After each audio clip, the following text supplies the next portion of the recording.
돌림임, 토크에 대한 얘기 요거 하는데, 돌림임 영어로는 토크라고 부르죠.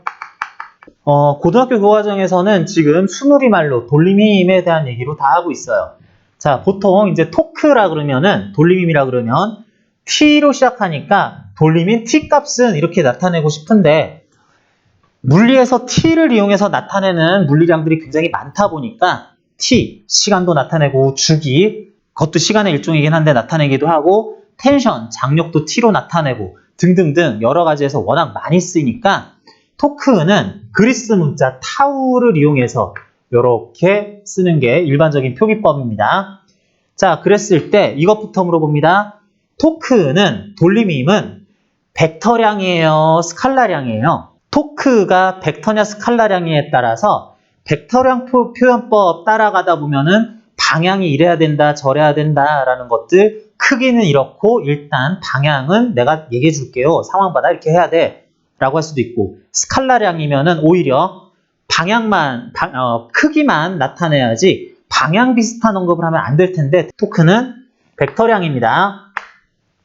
자, 그래서 서술을 할 때 그냥 토크가 이렇다 라고 해버리면 안 되고, 이러이러한 돌림임은 무엇에 의해서 어떤 물체에 가해지는 돌림임은 크기가 이렇다라는 식으로 얘기할 때가 굉장히 많아요. 그것도 엄밀히 얘기하면 정확한 표현을 써야 되기 때문에 벡터량임에 주의를 해야지 되는데, 자, 어쨌든 그 크기를 먼저 나타내기 위해서는 이렇게 표현하죠.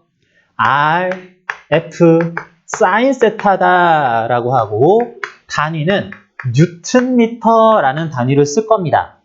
원래 물리량으로서 뉴턴미터라는 단위는 기본적으로는 줄 단위하고 호환이 가능하기는 해요. 그렇다고 해서 돌림임, 토크는 RF 사인 세타 줄이다 라고 하면 또 안 됩니다. 이건 의미가 아예 다르기 때문에 줄 단위의 에너지 또는 일은 스칼라량의 단위로 써야 되는 거고, 뉴턴미터라고 쓸 토크는 아예 범주가 다른 물리량에 대한 얘기니까 줄 단위로 못 쓰는 거예요. 그냥 우연히 어떻게 하다 보니까 표기법만 비슷하게 나올 뿐입니다. 자, 그래서 이런 크기로 나타나기는 하는데, 일단 돌림임, 토크의 정체란 뭐냐? 벡터량이기도 하니까 돌림 힘 아닌가요? 그랬을 때 힘이 아니에요. 힘의 효과이다 라고 해야 되겠어요. 물체가 어떤 힘을 받고 있는데 그 힘에 의한 돌림임 효과로서는 또한 이런 영향을 얘기할 수 있다라고 하면서 부가적으로 계산해야 되는 힘의 효과입니다. 자, 그래서 힘의 효과이기 때문에 어떤 힘이 토크 효과를 나타내냐, 돌림 효과를 나타내냐는 여러분들이 이미 알고 있는 모든 힘들이 다 토크 효과를 나타낼 수 있어요. 중력, 수직항력, 장력, 탄성력, 마찰력 같은 것들도 다 토크를 나타내는 데 쓰이는 힘이기는 합니다. 모든 힘은 토크 효과를 나타낼 수 있는데, 일반적인 힘이 물체의 병진 운동, 가속도를 결정하는 데에 쓰인다면 이쪽으로 간다, 저쪽으로 간다, 이쪽으로 점점 빨라진다, 느려진다 하는 것에 대한 크기를 나타낼 때 요걸 활용한다라고 한다면, 토크라고 할 힘의 부가적인 효과로서는 물체의 회전운동, 엄밀히 말하면 각가속도를 계산하는 데 쓰이는 것이 해당 힘의 추가적인 효과이다.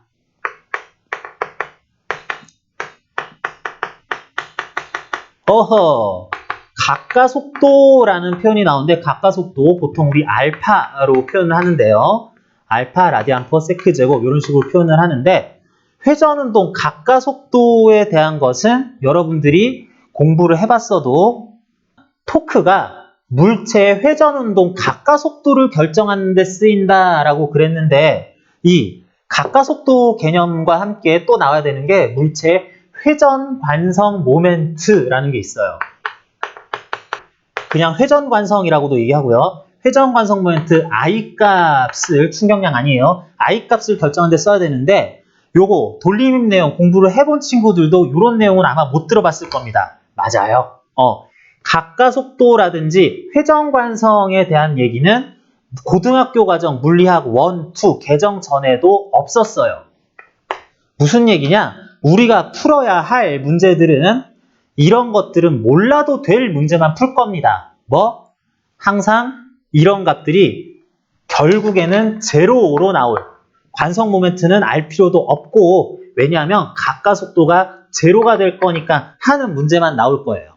그래서 문제들이 전부 다 일정한 각속도로 회전하거나 전혀 움직이지 않는 병진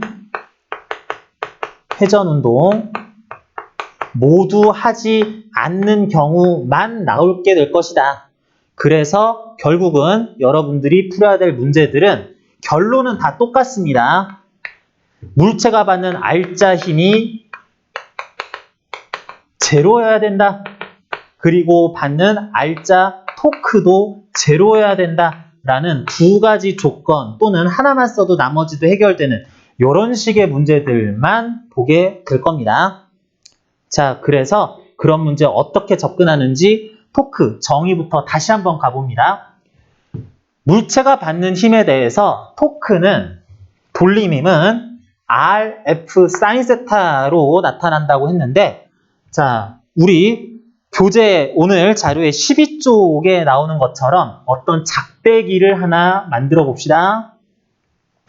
물체가 막 돌아다닐 수도 있지만 그래도 크게 움직이진 않으면서 특정 위치는 고정돼 있도록 회전축을 잡을 거고요. 이제 이런 회전축이 있는 물체에 대해서 힘을 여기다가 가할 거예요. F 뉴턴, 10뉴턴, 20뉴턴 이쪽 방향으로 아무튼 F 뉴턴을 가할 거다 라고 그랬을 때 이런 식으로 힘을 가하면 물체는 여기는 움직일 수 없으니까 여길 축으로 해서 물체가 돌아갈 수 있어요. 돌아갈 수 있는데 토크, 돌림힘이라는 것은 그 물체를 그 힘에 의해서 얼마나 수월하게 돌릴 수 있겠느냐라는 정도의 표현이다 라고 하면 되겠습니다. 자, 그런데 그게 얼마나 잘 돌릴 수 있을 것이냐라는 것을 회전축에 대해서 특정 힘이 가해지는 작용점, 힘점하고 원래 작용점은 이게 구분을 해야 되는데 크게 구분하지 않아도 괜찮을 때가 많아요. 이라고 했을 때 회전축과 작용점 사이의 진짜 거리 R미터라고 했을 때 그 작용점에서 내가 힘을 F뉴턴 이렇게 가하고 있다라고 하고 그리고 회전축과 작용점을 잇는 직선을 하나 그어본 다음에 힘이 가해지는 방향과 해당 직선 사이의 사이값 세타에 대해서 이 힘에 의한 현재 물체, 이 짝대기가 받는 돌림힘이 RF 사인 세타 뉴턴미터다 라고 쓰인다는 겁니다. 그러다 보니까 똑같은 힘, 똑같은 각도에 대해서도 회전축에서 가까울 때, 멀 때가 돌리는 걸 더 수월하게 만들 수 있고 똑같은 힘, 같은 작용점 위치에서 힘이 가해질 때에도 10뉴턴 가해질 때에도 사인 세타 값이 클수록 세타 값이 90도에 가까울수록 같은 힘으로 물체를 수월하게 돌릴 수 있다라는 뜻이 되겠어요. 극단적으로 세타가 제로일 때는 여기 회전축인데 여기에서 힘을 이쪽으로 가할 때는 그럴 때는 물체가 당겨질락 말락하지 돌아가지는 않잖아. 세타가 180도일 때도 마찬가지고 어차피 사인 값이니까 이걸 세타라고 부르나 이걸 세타라고 하나 사인 값은 똑같이 나타날 건데 세타가 90도에 가까울수록 해당 힘에 의한 돌림힘 크기는 크게 나타난다라고 하겠습니다. 특정 힘이 물체에 가해지는 힘이 F뉴턴 이런 방향 거리 회전축부터 R미터라고 하면은 RF 사인 세타로 구할 수 있는데 사실 이런 식으로 토크 값을 잘 안 써요. 이렇게 안 하고 여러분들이 아마 연습이 돼 있다고 하더라도 알든 모르든 이 방법을 더 많이 씁니다. 자, 그대로 쓰지 말고 우리 작용점을 지나면서 힘 방향에 나란한 직선을 하나 도입을 하자. 이런 가상의 직선을 도입을 한 다음에 우리가 뭘 보냐면 회전축으로부터 해당 가상의 직선까지의 최단 거리 R'을 한번 구해볼까요? 물체의 모양은 상관이 없어요. 어쨌든 특정 지점에서 힘이 가해지는데 힘 방향 따르는 가상의 직선을 도입하고 회전축으로부터 해당 직선까지의 최단 거리 RF 값을 찾아보면 이게 얼마로 나와요? 얼마로 나와요? 점으로부터 직선까지의 최단 거리 구하다 보니까 여기 수직이어야 되다 보니까 요 길이는 R이긴 하다라고 그랬을 때 회전축으로부터 힘의 작용점까지의 거리는 R이긴 하다 그랬을 때 직각삼각형이니까 요 각도 세타이다라고 하면 이게 R' 자체가 R sin 세타가 나오죠. 그래서 우리는 토크 값을 돌림힘을 RF sin 세타라고 하는 것도 좋지만 R'F다라고 쓰는 경우가 훨씬 많아요. 선생님 그게 그거 아닌가요? 라고 생각을 할 수도 있는데 그게 그거일 것 같긴 하지만 문제는 뭐냐면 문제에 따라서 R값이나 세타 값은 알기가 힘들지만 그게 이미 계산되어 있는 것과 마찬가지인 R'값 자체를 구하기는 쉬운 경우가 문제를 풀다 보면 대단히 많이 나오게 됩니다. 자, 그래서 토크 값을 구할 때에는 그런 의미로 R'F라고 쓰는 경우가 매우 많다라는 거 여러분들이 알아두시고 실제로 이게 어떻게 쓰이는지 13쪽, 14쪽 이쪽에 나오는 기본 연습 문제를 가지고 한번 문제를 통해서 알아보겠습니다. 자, 여러분들은 문제 보시면 되겠고 자, 먼저 13쪽에 나오는 연습 문제 1번 봅니다. 자, 여러분 풀 줄 아는 친구들은 개별적인 방법으로 풀어도 되는데 요렇게 한번 볼게요. 자, 1번 문제. 어떤 판자의 단면이 보이고요. 땅바닥에 대해서 아주 뾰족한 받침대가 판자를 떠받치고 있어요. 아슬아슬해 보입니다. 판자의 질량은 무시할 만하다라고 그랬고 일단은요. 그 위에 두 물체 A와 B라고 명칭할게요. 여기 A 물체의 질량을 모르는 녀석이 하나가 있고요. 이 끝에 B 물체 10kg짜리 물체가 요 거리 2m, 4m 되는 지점에 이렇게 있다라고 그래요. 자, 그랬을 때 두 물체가 이렇게 아슬아슬한 받침대에 의해서 판자 위에서 가만히 잘 있기 위해서는 A 물체의 질량은 몇 킬로그램이어야 될까 했을 때 요거는 일단 푸는 건 어렵지 않죠. 요 받침점에 대해서 2m, 4m, 1대2 거리비에 있으니까 멀리 있는 게 무거워도 가까이 있는 건 가벼워도 그래도 이게 전체 균형이 맞을 수 있어 라고 하는 소위 지뢰 원리, 지렛대 원리를 이용하면은 요게 20kg, 이거 무거워야 되죠. 20kg이다 라고 하는 거 구할 수 있을 거예요. 근데 이렇게 가봅니다. 여기 물체를 소위 전체 한 덩어리로 봐봐요.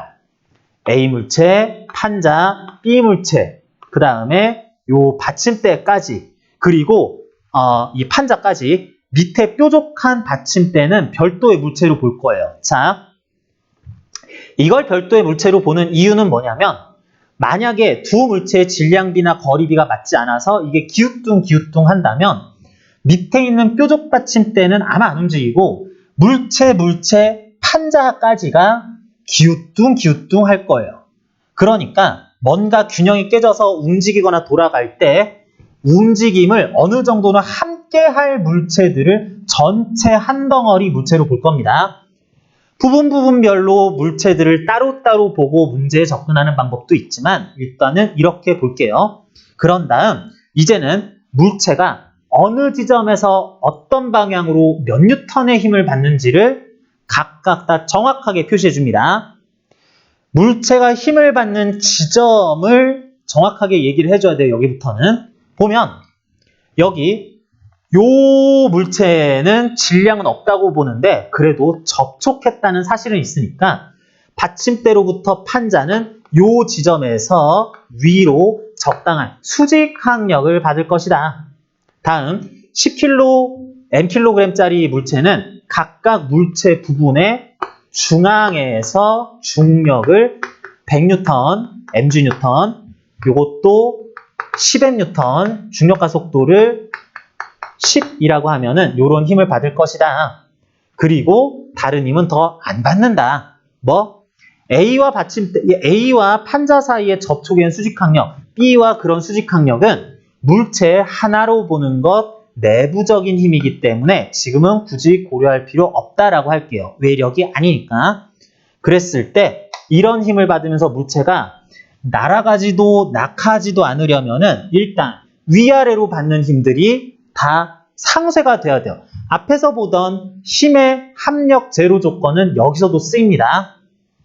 그래서 n값은 100 플러스 10m 되기는 해야 되겠다. 여기까지는 식이 하나 세워지고요. 그런 다음에 물체가 받는 돌림힘 효과로서도 물체 전체가 기우뚱기우뚱 하지 않아야 되니까 이것도 제로가 돼야 돼요.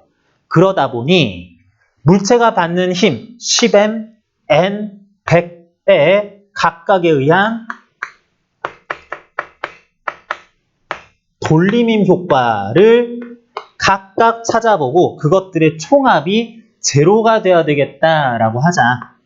힘으로써 세 가지의 돌림힘 효과가 제로로 또 나타나야 되겠다라는 거예요.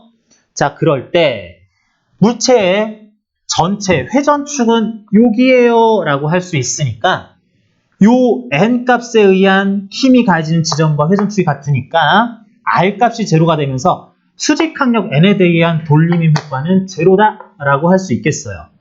자, 그러면 이걸 먼저 볼까요? B 물체 부분 요 지점에서 가해지는 100N에 의한 돌림힘 효과는 몇 뉴턴미터니? 400Nm가 맞기는 맞는데 요거 정답 잘들 찾네요. 400이기는 한데 자, 이걸 어떻게 찾았냐에 대해서 정확한 풀이 과정을 모르면 어려운 문제가 나왔을 때 접근하기가 힘들어요. 무슨 얘기냐면 자, 정석대로 가봅시다. 회전축 여기에요. 이런 물체에 가해지는 중력은 해당 부위에 무게중심 부분에서 가해지고 연직 아래로 가해질 거니까 우리가 원래 R, F, sin 세타 그럴 때에는 회전축으로부터 힘 작용점까지의 거리와 힘이 가해지는 방향 사이의 각도도 알아야 돼요. 그래야 100 곱해서 R, F, sin 세타 해서 구할 수 있는 건데 R값 알 수 있나요? 세타값 알 수 있나요? 이걸 못 구해요. 그죠? 왜냐하면 이런 10kg짜리 물체가 밀도가 커서 요만해서 여기에서 중력이 가해지는 건지 10kg인데 밀도가 작아서 이만한데 중력은 여기서 가해지는데 물체는 지금 어쨌든 100N 받고 있는 건지에 따라서 회전축으로부터의 거리가 이거냐 뭐냐 알 수가 없어요. 이런 경우가 바로 R값과 세타값을 모르는 경우다라고 하자는 겁니다. 그때마다 세타값도 또 바뀌죠.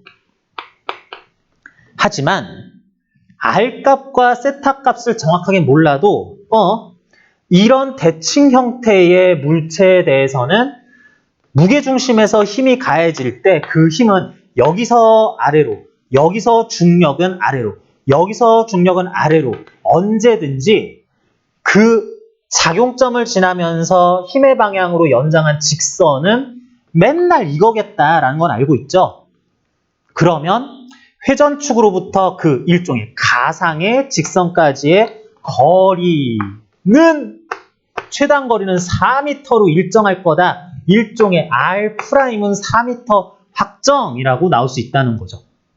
그렇기 때문에 요것에 대한 얘기를 할 때에도 물체가 이러이러한 힘을 받았는데 이 거리는 모르고 각도도 모르지만 어디서 가해지든 돌림힘 효과는 결론 크기 일정한 100N에 대한 돌림힘 효과는 곱하기 R' 4로 일정한 것만 곱하면 돼 해서 400Nm가 될 거란 얘기입니다.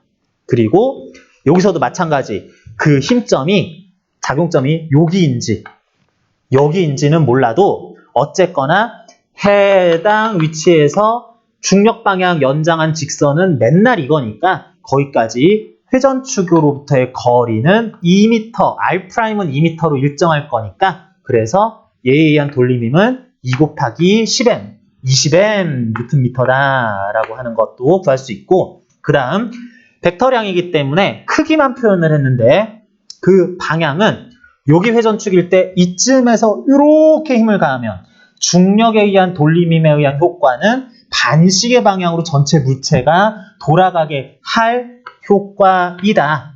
여기서 내리는 것 또한 시계 방향으로 돌아가게 해 효과를 줄 것이다. 크기는 이와 같지만 시계 방향, 반시계 방향, 돌림의 효과 방향이 반대일 것도 이것도 상쇄가 되어야지 크기가 같아야지 그래야 물체는 돌아가지 않고 가만히 있을 것이다 라고 해서 M은 20kg을 이렇게 찾아주는 겁니다. 자, 여러분들 요 기본 문제에 해당하지만 이걸로 한번 문제 풀어봤고요. 자, 그리고 이런 식으로 푸는데 이어서 우리 14쪽에 나오는 5번 문제로 바로 넘어가 볼게요.